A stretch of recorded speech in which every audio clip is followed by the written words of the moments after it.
Bonjour, après 5 jours de voyage sur cette route qui nous a conduit du delta du Rhône, des marais de Camargue, jusqu'à ces montagnes de la Côte d'Azur, glissant dans la mer, le Noctilio a ce matin comme un air de fin de voyage. Et c'est pourtant toute voile dehors qu'il se présente dans la baie de Cannes, après une halte aux îles de l'Érins, halte consignée dans notre carnet de route.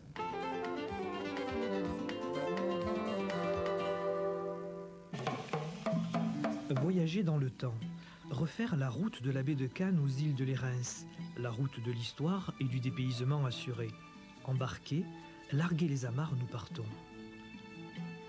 L'Érins, ce sont deux îles, Sainte-Marguerite, la militaire, et Saint-Honorat, la religieuse. C'est la sérénité des lieux qui attira les saints hommes dans ce petit bout de terre portant le nom du premier d'entre eux. Reste aujourd'hui l'abbaye et les moines et un perpétuel pèlerinage de touristes et de curieux.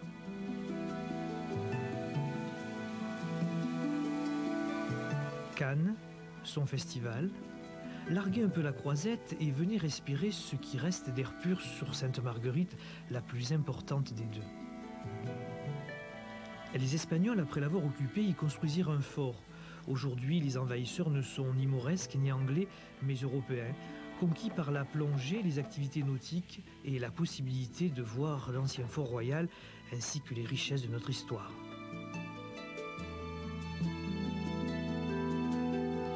Mais ces deux îles n'auraient qu'un intérêt limité s'il n'y avait les pêcheurs pour nous rappeler qu'autour de l'île il y a la mer et que dans la mer des poissons vivent et nous nourrissent encore. Sur le roof du Noctilio, avec peut-être un petit peu de nostalgie, Paul, parce que c'est le dernier jour, parlons de Paul Carpita, le cinéaste, l'homme derrière l'objectif. Alors on a dit pendant longtemps que Paul Carpita, c'était le chaînon manquant dans le cinéma français, entre Renoir et Godard. Alors sur le Noctilio, il y a un capitaine. Derrière l'objectif d'une caméra, il y a le réalisateur, c'est le capitaine du film. Mais c'est un homme, non? Oui, bien sûr, on parle souvent de néo-réalisme et donc il y a ce mot réalisme. Et j'ai planté ma caméra au cœur de la vie, des événements pendant la grève des dockers. Alors on dit, Paul fait des films réalistes. Il est objectif parce qu'il tourne des événements réels, etc. Il faut s'entendre là-dessus parce qu'un objectif, qu'est-ce que c'est un objectif? C'est un cylindre métallique avec des lentilles, mais derrière cet objectif, derrière la caméra, il y a un homme avec ses pensées, avec son vécu, avec ses désirs. Ouais, et puis il y a une époque. Oui, aussi. Alors il prend position forcément, même s'il tourne la réalité, mais cette réalité, il va la découper. Il va donc choisir un angle pour tourner. Au montage, il va couper des images, il va jouer sur le temps, etc. Alors donc, il trafique. Donc la réalité, l'objectivité n'existe pas en cinéma. Mais alors, puisqu'on arrive en vue de Cannes, là on ne peut pas parler de cinéma et de Cannes sans parler du festival. L'an dernier, le film primé, c'était la haine, et on a tout de suite dit, ah, film d'époque, film réaliste. Qu'est-ce que vous en pensez, vous? Ben, moi, là, mon avis est très partagé. Oui, c'est très intéressant de montrer ces gens des quartiers qui sont humiliés, qui ont un sentiment de révolte, etc. On sent qu'il y a une injustice formidable envers ces gens. Mais au point de vue cinéma, là, je suis plus réservé parce qu'on ne les voit pas tous les jours, c'est ça? Oui, et puis en plus, ça me paraît assez artificiel. La caméra au milieu de l'événement, au milieu des hommes, au milieu de la vie, c'est ça l'important. Oui. C'est ça, mais avec l'œil du réalisateur qui prend donc parti. Lorsqu'on nous dit qu'un film est objectif, etc., non, c'est pas vrai. Il a pris parti pour une autre direction. Alors, on me dit, moi, que je fais des films engagés. Non, moi, je fais des films, mais parce que tous les films sont engagés. Parce que je vous dis, derrière la caméra, il y a un homme, il y a un réalisateur, il y a un auteur, et donc on trafique la réalité pour pouvoir exprimer quelque chose. On prend parti. On va se dire au revoir, Paul, sur un extrait des Sables Mouvants. On rappelle les deux grandes dates importantes pour les Sables Mouvants. D'abord le 20 avec cet hommage à Paul Carpita, l'initiative d'Amnesty International, c'est à Paris. Et puis le 25, sortie nationale des Sables Mouvants. Merci beaucoup, Paul, de nous avoir accompagnés tout au long de cette semaine. À bientôt. Merci à vous.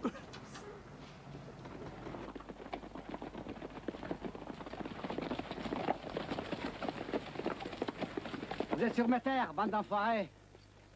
La prochaine fois, je vous tire comme des lapins. On n'est pas au Congo ici, Roger. Monsieur Roger, s'il te plaît. Qu'est-ce qui te prend, merde? Tu louais tout au quart du prix, maintenant. On ne peut pas s'en sortir, nous. Même pas toi. Mes bêtes, je le comme je veux. Viens pas m'emmerder ici, Virgile. T'es trop dans la bruvade pour Saint-Louis, tu les as refilés pour rien. Si vous n'êtes pas capable de supporter la concurrence, faites-vous marchand de brousse, élevez des lapins. Mais n'allez pas m'emmerder sur ma terre. Ta terre, tu la déshonores, ta terre. La pauvre le salvat, il doit se tourner dans sa tombe. Virgile, ne pars pas de ma mère. Attention à ce que tu dis, hein? Allez, fous-moi le camp d'ici. Je suis chez moi ici. Allez, foutez-moi le camp tous. Allez-vous-en! Tu mériterais une bonne correction. Pauvre, je voudrais bien voir ça, oui. Hein? Je vous prends là pour les 5, un par un. Hein?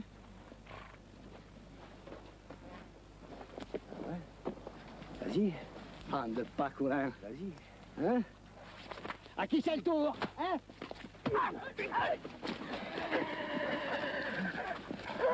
Toi, espagnol, tu mêles pas de ça, hein?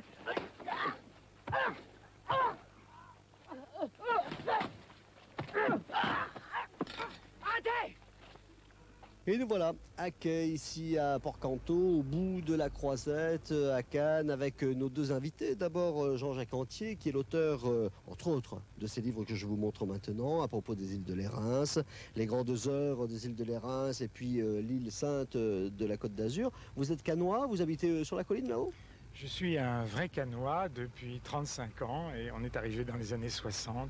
Bien content d'y être et d'y rester. Ce qui veut dire qu'en fait vous avez les îles de Lérins en permanence devant les yeux. Vous vous souvenez tout de même de la première fois où vous y êtes allé? Oui, c'était en l'été 1960. On avait, ma femme et moi, nous étions jeunes mariés. On avait un minuscule petit bateau et on a dit il faut aller visiter les îles de Lérins. Alors il faut aller surtout passer la nuit à l'ombre des îles de Lérins. Alors on a été dévorés par les moustiques, mais c'était quand même bien charmant parce que la nuit, c'était la beauté des îles quand il n'y a plus personne. À bord un petit peu particulier tout de même. Avec nous également Louis Lacoupelle. Louis Lacoupelle qui est plongeur, passionné d'archéologie sous-marine. On est plongeur avant d'être archéologue ou archéologue avant d'être plongeur? Déjà à l'origine j'étais, comme on dit, un fan d'antiquité. Je connais pas mal de musées d'archéologie. Bon, ensuite je me suis mis à la plongée et de là j'ai fait le rapprochement entre la plongée et l'archéologie sous-marine. Hein. Alors quand on plonge, la première des récompenses, c'est de remonter quelque chose. C'est la première récompense du plongeur, toujours valable? Non, votre question aurait été valable avant 89, maintenant elle n'est plus valable. Ah oui, on ne remonte plus rien maintenant. Je suis moi aussi d'antiquité, c'est pour ça. D'accord. Non, on ne remonte plus rien. Si on découvre quelque chose, on doit le signaler aux affaires maritimes, le déclarer au DRAS et demander l'autorisation de remonter cet objet. Maintenant, c'est strictement interdit de remonter quoi que ce soit. Petit retour sur ces îles que nous avons visitées jeudi. C'était les îles d'hier. Tout cela pour faire le lien avec notre rencontre d'aujourd'hui.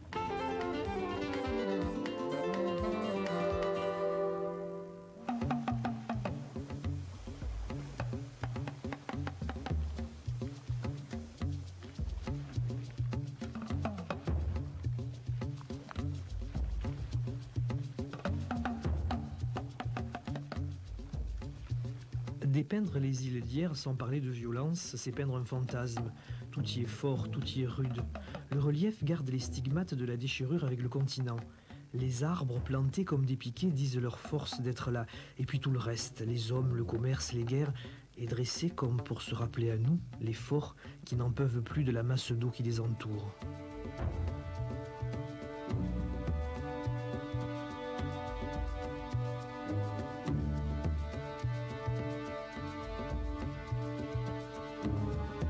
Ces îles tiennent de l'inconnu. Il y faut plus d'autorité qu'ailleurs. Les forts y sont nombreux, mais très souvent sans garnison suffisante pour le défendre, pour la défendre. L'île, malgré ses forts, restera à la merci de qui voudra bien la prendre.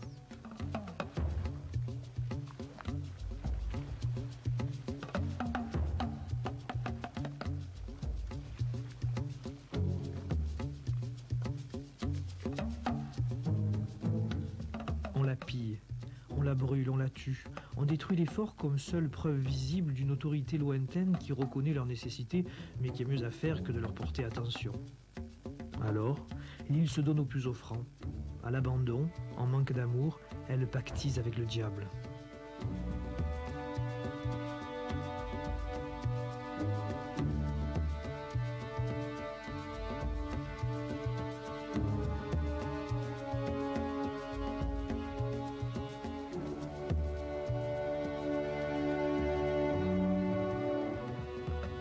Ce que furent les forts des îles, des témoins gênants face à de multiples projets jamais aboutis, du sentiment d'inutilité, de vanité, d'impuissance de l'homme représentant l'autorité et l'attente.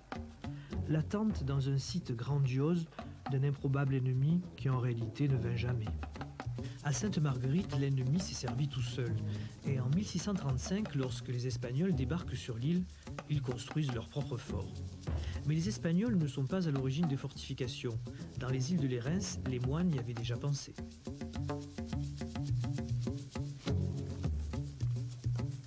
Il y a effectivement le monastère fortifié qui est une bâtisse très importante qui a été commencée en 1073 et qui avait pour but de permettre aux moines de venir se réfugier contre les incursions des pirates de toutes sortes, incursions sarrasines mais aussi génoises ou autres, etc. Donc ça a été au point de départ un lieu de défense qui rapidement s'est transformé en véritable monastère. Et les moines ont vécu dans ce monastère depuis la fin du XIe siècle jusqu'à la Révolution française. Après la Révolution, l'île fut vendue comme bien national. Ce n'est qu'en 1859, avec l'évêque de Fréjus, qu'elle retourne aux religieux. Les cisterciens reprennent le flambeau et y installent silence et recueillement, tout en organisant la vie monastique autour du travail. Aujourd'hui, plus besoin de se protéger des envahisseurs. Ils ne sont plus là. Sinon, des hordes de touristes qui viennent entre 10 et 16 heures bouleverser la tranquillité des lieux. Jean-Jacques Antier, qu'est-ce qu'il y avait avant sur les îles de Lérins? Eh bien, ça remonte à l'Antiquité, puisque c'était une île qui était occupée, en tout cas visitée par les Grecs et par les Romains. C'était sur le célèbre itinéraire d'Antonin qui allait d'Italie, enfin ce qu'on appelle l'Italie aujourd'hui, jusqu'au Languedoc et en Arles, dans le Rhône. Alors, il y a donc un fort romain, d'abord ligure, puis romain, qui s'est installé à l'île Sainte-Marguerite, à l'emplacement du fort actuel. Et si l'on parlait de l'autre île, alors, de Saint-Honorat, Saint-Honorat, c'est qui? Il arrive quand? Saint-Honorat, c'est une date très précise, c'est 410, un ermite venu probablement du désert d'Égypte, peut-être de Trèves comme origine. Chercher un endroit tranquille. Il était auparavant dans une grotte du Cap Roux, il était très dérangé, il cherche un endroit tranquille, il voit cette petite île de Lérins qui miroite à l'horizon, il s'y installe, c'était rempli de serpents et de broussailles, il se met en prière pour qu'on le débarrasse des serpents et Dieu fabrique une sorte de raz-de-marée. Notre ermite monte dans un palmier pour se protéger et l'île est purifiée, d'où l'origine du palmier dans les armes de Cannes. Alors bon, ça c'est le premier ermite, alors ça c'est un peu légendaire, mais le Saint-Honorat était bien là, en chair et en os. Bien sûr, mais il est le premier, mais il ne sera pas le seul. Alors, il n'arrive pas à être ermite parce qu'il est tellement saint, il fait des miracles qu'il amène énormément d'anachorètes, de personnages saints, et il fait un monastère. Alors, il faut souligner que c'est le premier monastère de France avec celui de Ligugé, Saint-Martin, et il forme un monastère qui va bientôt devenir très célèbre dans toute la chrétienté.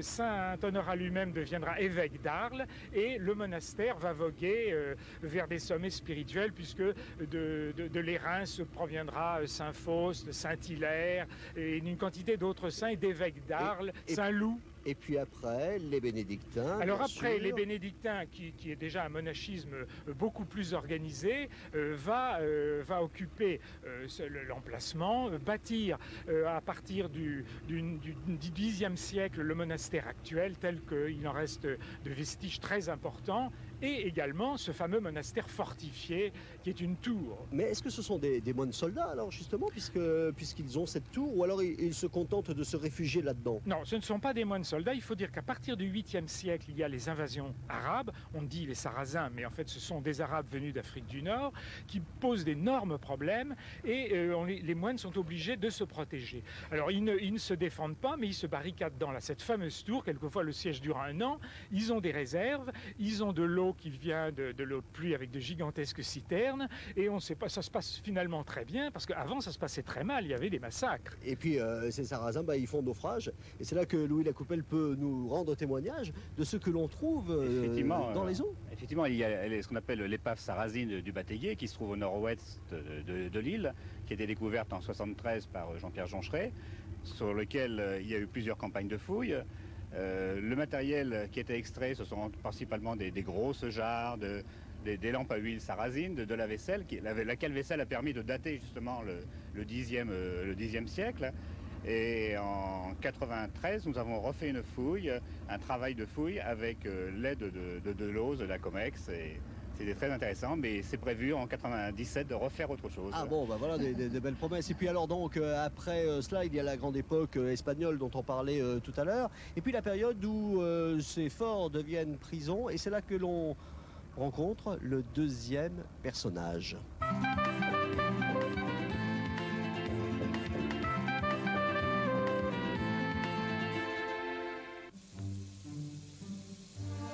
Je n'ai jamais eu de chance dans la vie. Et vous qui n'en avez jamais manqué ne pouvez me comprendre. C'est atroce ce que l'on peut souffrir du manque d'air et de ne voir qu'à travers un masque. Le masque de fer, c'est comme ça qu'on m'appelle ici. On me dit frère du roi. Vous pensez bien que si je l'avais été, je ne serais plus là pour vous en parler. Qui suis-je? Je ne le sais moi-même. Ce que je sais, c'est qu'ils m'ont enfermé. Transformé en animal avec ce ridicule attirail qui me presse et m'enferme la tête. Je jette à travers vous une bouteille à la mer. Du bleu, j'en ai plein les yeux, mais mon sang est humain et réclame clémence. Je jure devant Dieu et les hommes que je suis innocent. Mon seul tort, ressembler au monarque le plus célèbre du monde.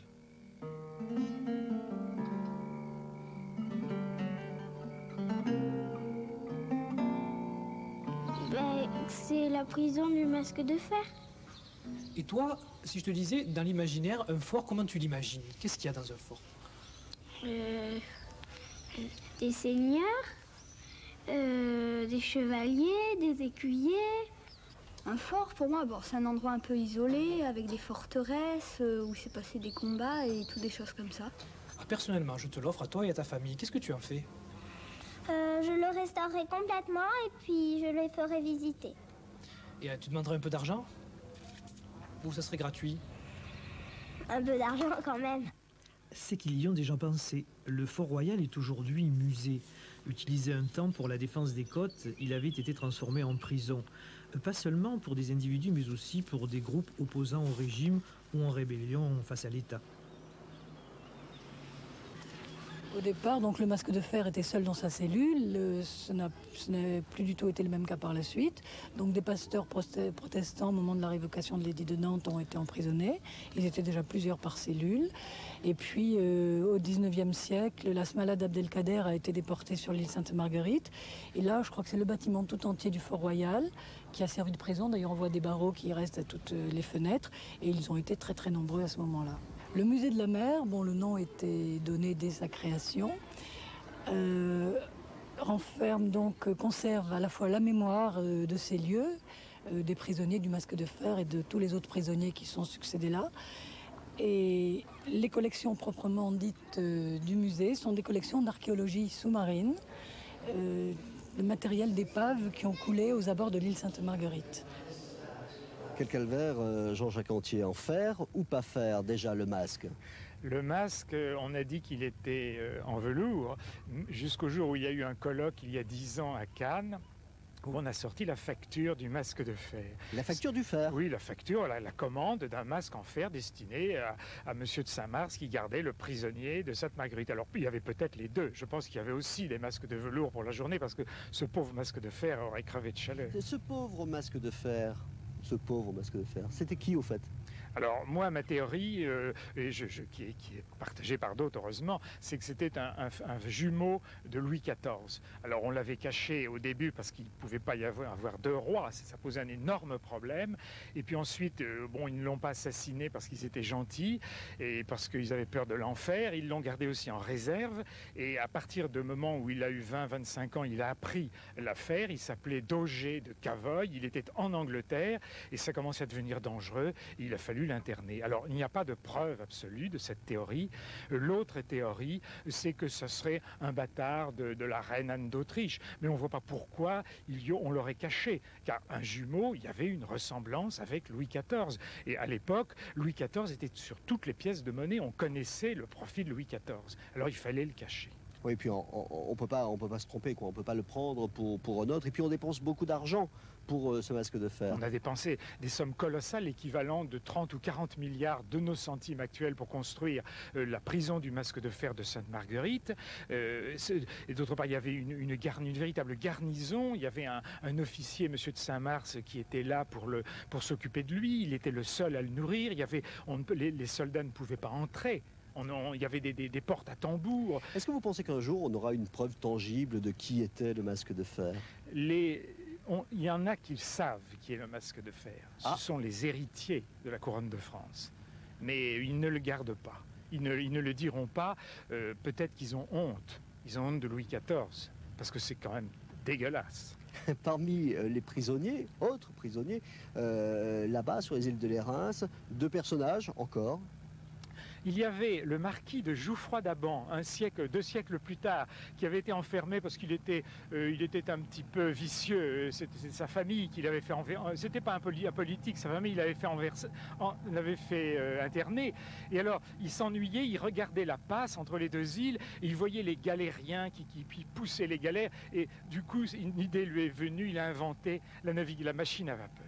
Et l'autre aussi. Et alors, l'autre, ça a été le maréchal Bazaine, après la terrible défaite de 1871. Alors celui-là n'était pas dans la prison du masque de fer, il était dans des petites maisons d'officiers, et il s'est évadé. On a dit il pesait 150 kilos, on a dit qu'il avait escaladé la falaise, que sa femme l'attendait dans un yacht qu'il avait rejoint à la nage. Tout ceci, c'est du roman. La vérité, c'est que le gouvernement en avait assez de cet encombrant prisonnier et qu'il a dû discrètement partir par une porte où il a rejoint le yacht de son épouse qui l'attendait dans la passe. Des bateaux qui ne sont jamais allés sur l'eau, c'est le thème d'une exposition insolite sur l'île Sainte-Marguerite.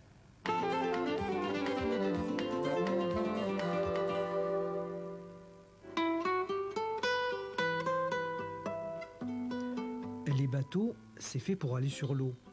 Les navigateurs conduisent les bateaux et les amènent à bon port. Puis les bateaux reprennent la mer et les gens sont contents.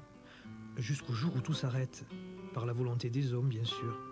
Ils décident imprudemment de les construire sur terre. Quelle hérésie! Folie des hommes que de vouloir faire ce qui ne se fait pas.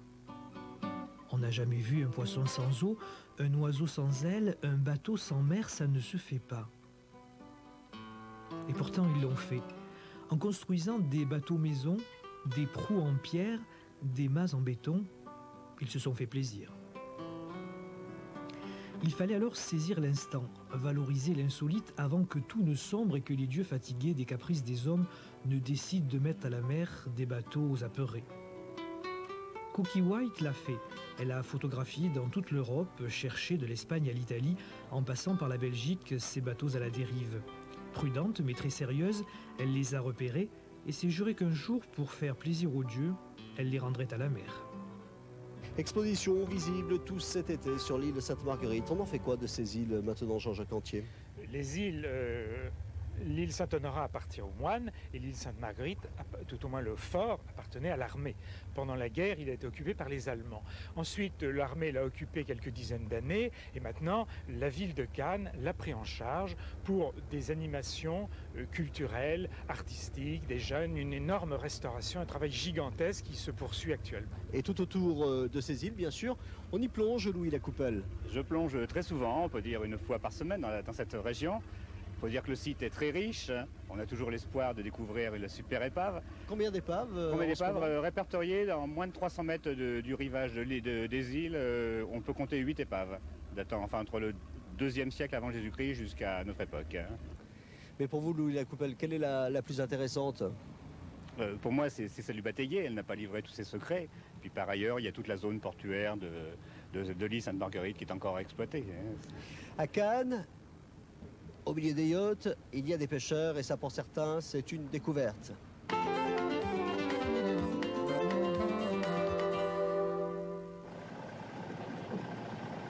Ah ben moi, en ce moment, le départ, c'est 6 h du matin. Je tire les filets, je démaille et puis je les repose. Ce poisson, là, il part où? C'est ma femme qui le vend directement sous le marché Fortville. Alors viennent les restaurateurs, les particuliers, ils viennent nous acheter le poisson directement. Gilbert, la pêche, pour vous, c'est une histoire de famille, hein? Oui, depuis mon grand-père, mon père, mes oncles, mes cousins, enfin, à un moment donné, on était une dizaine de bateaux de la même famille, du même nom. Famille du Suquet. Famille du Suquet, oui. Comme beaucoup de pêcheurs d'ailleurs. Vu que Cannes, c'est un port de pêche, tous les gens habitaient dans le petit village. Et puis, c'est resté comme ça. Ici sur Cannes, alors les chiffres varient. Je crois que vraiment, comme active, nous sommes entre 30 et 40, alors que c'est une rade qui pouvait nourrir 100 à 120 familles. Ça veut dire que les techniques de pêche ont changé? Ça veut dire que face au loisir, c'est finalement toujours le pêcheur qui a dû céder le pas. Le loisir aujourd'hui, c'est un véritable obstacle? Je ne prendrai pas les choses comme ça, parce que Cannes est une ville de tourisme. Le tourisme est là, il faut qu'il subsiste, il faut qu'il s'y implante. Mais je pense qu'on peut très bien faire une politique touristique en tenant compte de ce que représente la pêche, les pêcheurs. C'est une culture, c'est une richesse pour notre région. Les poissons pêchés, il faut bien les vendre, que ce soit pour Gilbert, Albert ou leur oncle, les rites sont les mêmes. Les habitudes ne varient pas, même en été. Mes premiers clients, c'est 2 petits chats. Et quand j'arrive là, ils viennent, ils me réceptionnent, ils attendent que je leur donne la bouffe. Et ils deviennent un peu gourmands parce qu'ils sont tellement mal habitués. Ensuite, je prends ma femme et je descends à Cannes. On va vendre sur le marché Fortville. Là, ma femme prend le poisson, on tâche d'apporter tout vivant, vous voyez, on met tout ça sur le banc. Et on porte tout ça sur un banc que nous installons au marché Fortville. Et là, nous vendons directement du pêcheur au consommateur. Ouais, moi, je pêche et ma femme, elle vend. En ce moment, qu'est-ce qu'on pêche? En ce moment, c'est la pleine période des rascasses. C'est le moment où, nous on appelle ça le mouton. C'est-à-dire, un mouton, c'est un terme que nous affectionnons nous-mêmes, hein, qui date depuis que la pêche est pêche. Mais c'est le moment où la rascasse est le frais. Le vrai mot, c'est le frais. La nature fait beaucoup mieux les choses que les hommes. En cette période, il semblerait que les loups de roche reviennent ainsi que les langoustes.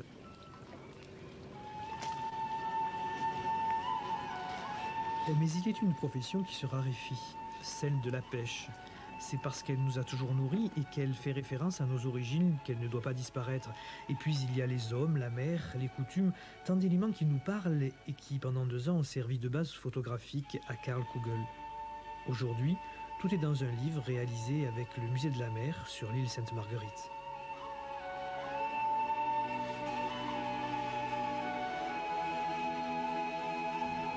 Les pêcheurs pourtant à qui l'on doit l'origine de Cannes, Jean-Jacques Rentier. Les pêcheurs, Cannes est traditionnellement un port de pêche sous l'autorité de l'abbaye de Lérins, qui était pendant 1000 ans et davantage le seigneur des mers circonvoisines. Il déléguait ce pouvoir à des équipes de pêcheurs. Et en plongeant, Louis Lacoupelle, vous envoyez des poissons là? Vous savez, vu le bruit que l'on fait avec les détendeurs, c'est très difficile. Hein. Par ailleurs, le poisson aime bien l'eau chaude et moi quand je plonge c'est surtout en hiver, de l'eau à 13 degrés. Et il paraît que ça se réchauffe pourtant. Je n'ai pas fait de statistiques, mais pour l'instant, en hiver, ça ne serait toujours fait. Bon, vous gardez toujours la combinaison? Ah, je garde toujours la combinaison, même en été. Hein. Ici, nous abandonnons nos téléspectateurs de France 3 Méditerranée qui rejoignent leur journal.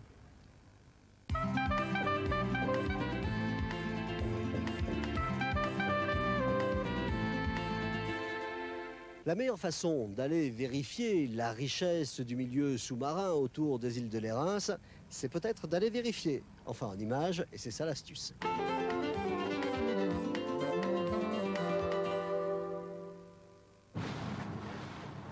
On nous appelait les remueurs de vases. Effectivement, on s'est aperçu que c'est dans les zones à moins de 10 mètres de profondeur que l'on trouve le plus de matériel archéologique maintenant. Tous les fonds entre 20 et 40 mètres ont été fouillés systématiquement dans la région. Et maintenant, on travaille plus dans des zones portuaires, comme les îles de Lérins par exemple.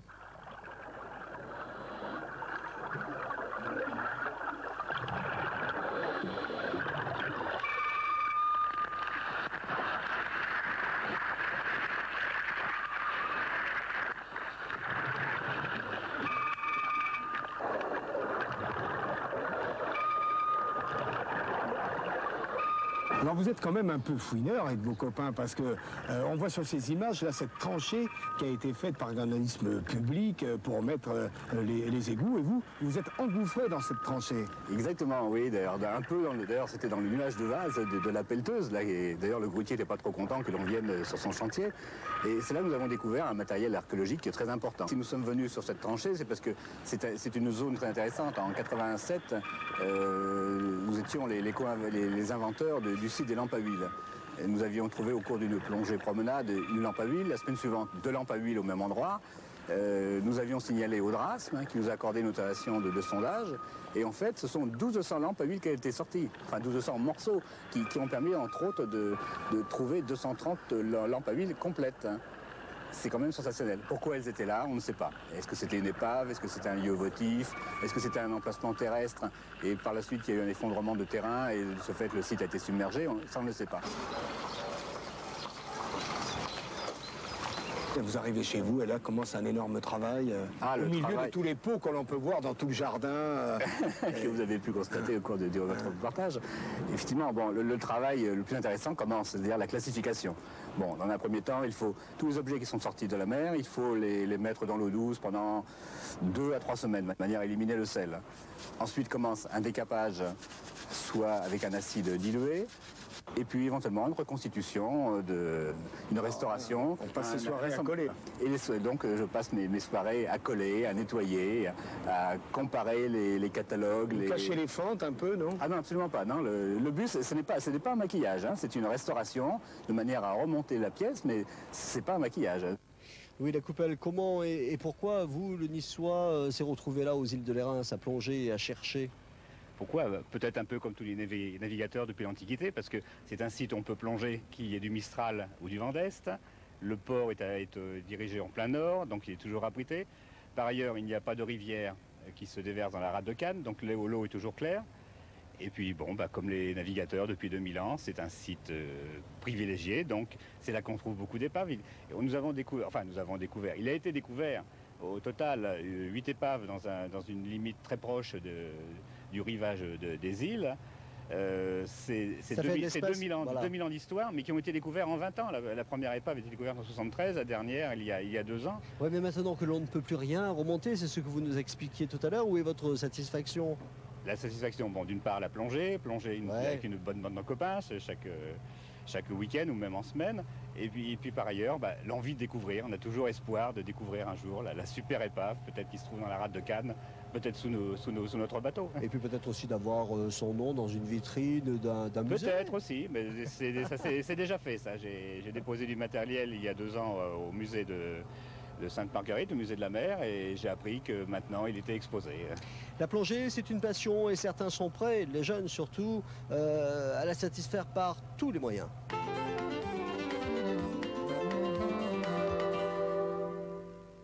Du fort Sainte-Marguerite aux dépendances de la batterie à l'extrémité de l'île, les jeunes étudiants n'ont pas le temps d'effectuer des devoirs de vacances. Dès 7 h du matin, ils deviennent travailleurs du bâtiment encadré par les moniteurs de l'Office municipal de Cannes, eux-mêmes conseillés par les architectes des bâtiments de France, le site étant classé monument historique. Depuis 20 ans, des milliers de jeunes ont découvert avec le ciment, le plâtre ou les clous, pour certains les joies du bricolage, pour les autres les ampoules aux mains. Ces vacanciers, pas comme les autres, gèrent aussi leur séjour, petit budget oblige. Ici, on devient cuistot, intendant ou comptable, entre deux coups de truelle. Et une dose de sable.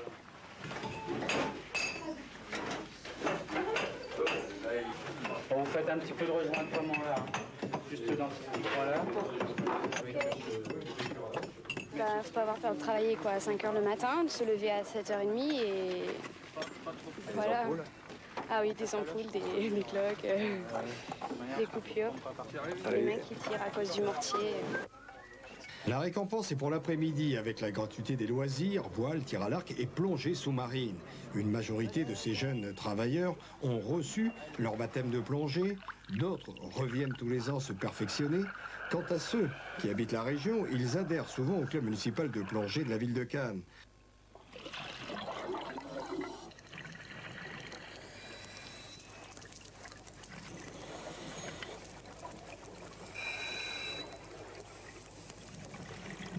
Et voilà Louis Lacoupelle, des jeunes prêts à suivre le même chemin que vous, la même route?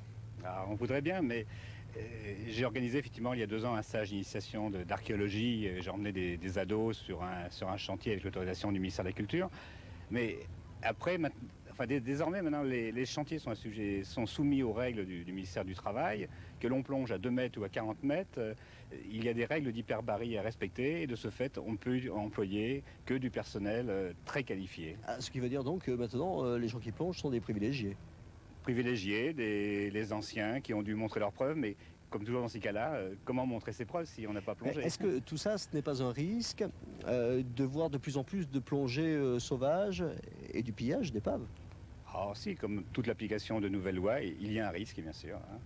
Merci d'avoir été notre invité aujourd'hui, Louis Lacoupelle. Merci également à vous, Jean-Jacques Antier. Je voudrais également signaler l'apparition de livres aux presses de la Cité vous concernant, sur Autant en emporte la mer, c'est un roman, et puis celui-là également, La croisade des innocents, chez le même éditeur. Pendant que j'y suis, je voudrais aussi vous signaler le numéro de Géo du mois de juillet, qui est consacré à la Provence, et qui donc reprend certaines de ces balades, certaines de ces images que vous avez vu dans cette émission. Et demain, alors